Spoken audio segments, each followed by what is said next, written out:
Du Père et du Fils et du Saint-Esprit. Amen. La paix de Jésus soit dans votre maison, sa paix et sa joie. Alléluia. Nous lisons, j'espère que vous allez bien, nous lisons le Saint-Évangile selon saint Matthieu, chapitre 23, versets 1 à 12.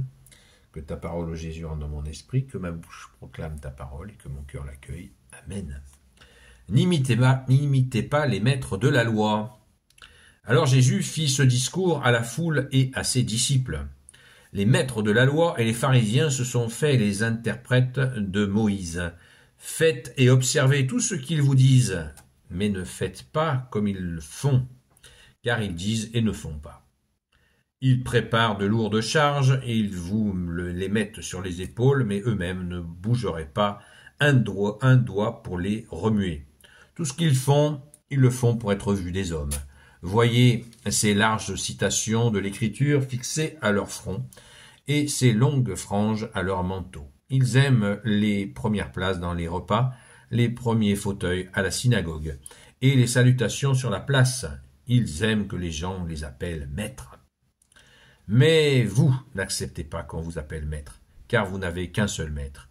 Et vous êtes tous frères. Ne donnez à personne sur cette terre le titre de père, car vous n'avez qu'un père, celui du ciel. N'acceptez pas qu'on vous appelle guide, car seul le Christ est votre guide. Car que le plus grand d'entre vous soit votre serviteur, car celui qui s'élève sera abaissé, et celui qui s'humilie sera élevé. Merci Jésus pour ta parole. Alléluia. Eh bien, ça commence à cogner sec avec les pharisiens, les maîtres de la loi, car ils sont dans le rejet total de Jésus, malgré, comme je vous le dis hier, malgré les œuvres de Jésus. Jésus a dit avec grande humilité, « Apprenez que je suis doux et humble de cœur ». Jésus a aussi dit, « Si vous ne croyez pas en moi, croyez aux œuvres ». Quand on voit ressusciter des morts et quand on voit les miracles de Jésus, normalement, ça devrait forcer le respect, mais là, il y a des tenants de la religion de l'époque qui veulent absolument, qui voient Jésus comme un rival, qui vient semer le trouble dans leur petit jeu de pouvoir, qu'ils écrasent le peuple, et ils ne veulent pas que ça, ils ne veulent pas de lui, qui vient mettre les pieds dans le plat, ils ne le supportent pas. Et c'est terrible, parce que ça va mener jusqu'à, bien sûr, la crucifixion. Merci Jésus de t'être offert pour nous. Ce jeu de religieux qui sont dans des abus de pouvoir est quelque chose absolument d'effrayant. Comment peut-on oser agir ainsi? Moi, je n'arrive pas à répondre à cette question, si ce n'est bien sûr, on connaît la réponse, hein, c'est l'orgueil, le pouvoir, qui est donc qui donne un sentiment d'insatiété, ils veulent toujours plus de pouvoir, et prendre le pouvoir sur les gens spirituellement, c'est absolument affreux. Et Jésus ne cessera de mettre en garde contre cette attitude, les maîtres de la loi et les pharisiens.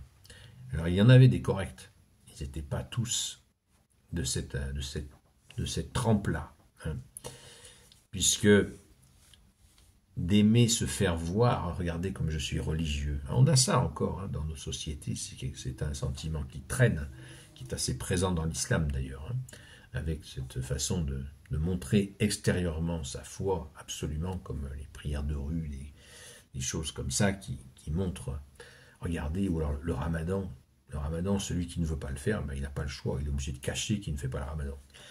Il y a donc ces mêmes ferments de se montrer, de s'afficher, et c'est extrêmement grave, car Dieu n'aime pas ça. Jésus on le donne à la fin, il dit que le plus grand d'entre vous soit votre serviteur, car celui qui s'élève sera abaissé et celui qui s'humilie sera élevé.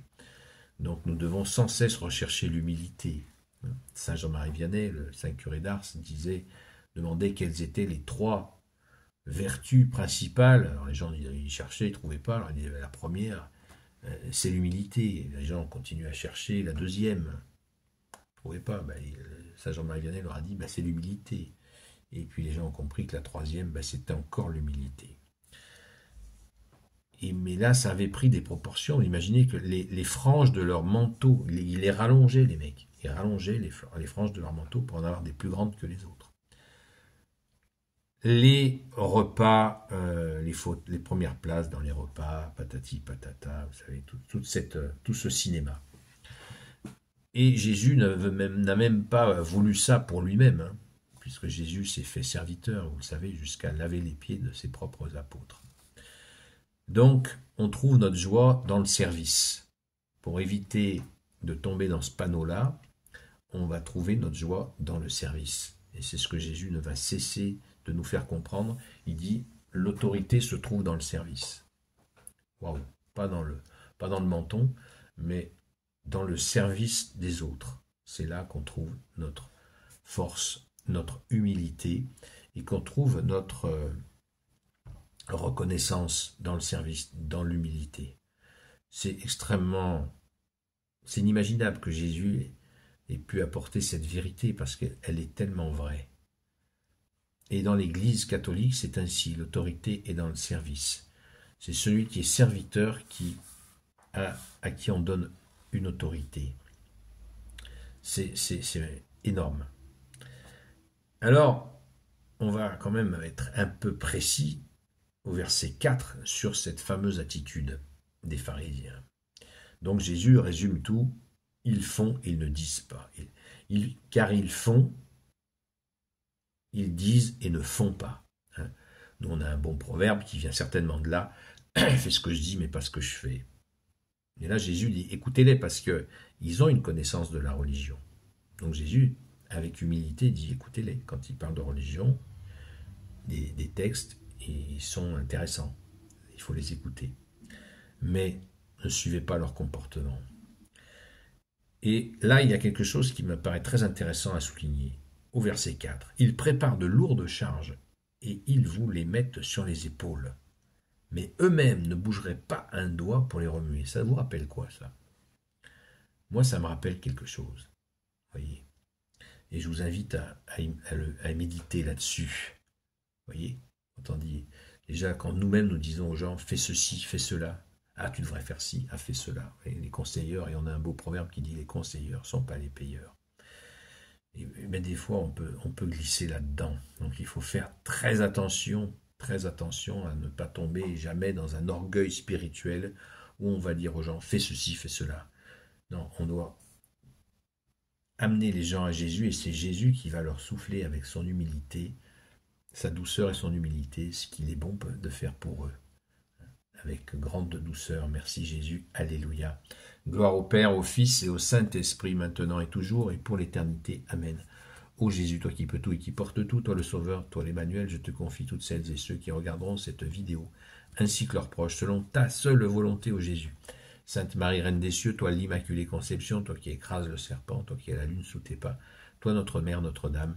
Saint Joseph, toi le juste et le saint, toi le sage, toi la terreur des démons, toi le saint gardien de la Sainte Église catholique apostolique, Sainte Marie-Madeleine, notre chère Sainte Patronne, et vous tous les saints et saintes amis de Jésus, Saint Michel Archange, Saint Gabriel Archange, Saint Raphaël Archange, et vous tous les anges qui te servent, ô Jésus, je vous confie toutes celles et ceux qui regarderont cette vidéo, ainsi que leurs proches, selon ta seule volonté, ô Jésus. La paix de Jésus soit dans votre maison, et je vous souhaite une bonne journée, et je vous dis à très vite. Soyez bénis.